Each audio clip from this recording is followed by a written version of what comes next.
We're going to go back to North Africa for the club we're going to learn about. This one is from Tunisia yet again. We're talking about Club Africain. This is a club that you can think of as Tunisia's first in international success. They're coming up on 100 years old, seeing as they were founded in 1920, and you're looking at their 2016-2017 home kit. Red and white are their home colors, here displayed with red and white hoops around the jersey. They have a pretty good jersey here. It's more of a solid fabric than most jerseys, but it's still pretty breathable. Like I was saying, they have hoops, but you'll also notice that on the back, there's a solid field of red there. You're going to see that on a lot of jerseys around the world. If they have vertical stripes or horizontal hoops on the jersey, there's that solid field on the back, and that's generally where the name and the number of the player go.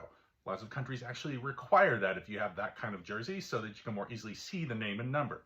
If you want to dive a little more deeply into that, take a look at Celtic from Scotland, because they resisted doing that for a long time when the Scottish League started requiring it. The club have a couple rivalries. The biggest one is within Tunis. That's the club that we talked about from Tunisia last month, this being Espérance Sportive de Tunis. That's the Tunis Derby, the biggest match in the country of Tunisia each season. As another of the fellow big clubs, they also hold rivalries with Étoile du Sahel as well as Club Africain. Let's talk about silverware that the clubs won. In comparison to Espérance, who have the most league titles as well as international titles amongst Tunisian clubs, Africain can say they did it first internationally. They won the 1971 Maghreb Cup Winners' Cup. That was a competition that was short run in the 1970s. The kind of idea was it brought together the cup winners in each of the countries of the North African portion of the Arab world. So Morocco, Libya, Algeria, and Tunisia for a competition. The winners in 1971 were this club. That was the first title any Tunisian club had won on the international stage. And they won the bigger one the first time as well. In 1991, they won the African version of the Champions League.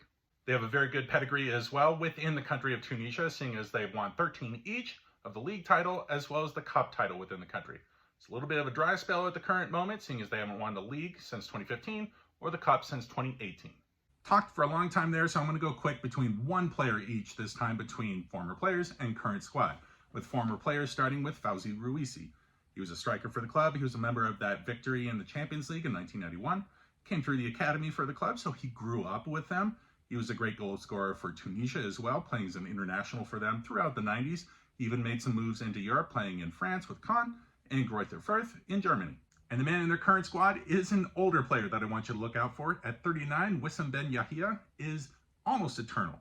Players playing as a midfielder at that age are very rare. He's played nearly 400 matches for the club in his career. So that's your rundown on Club Africain, our second video that we've talked about for a club from Tunisia.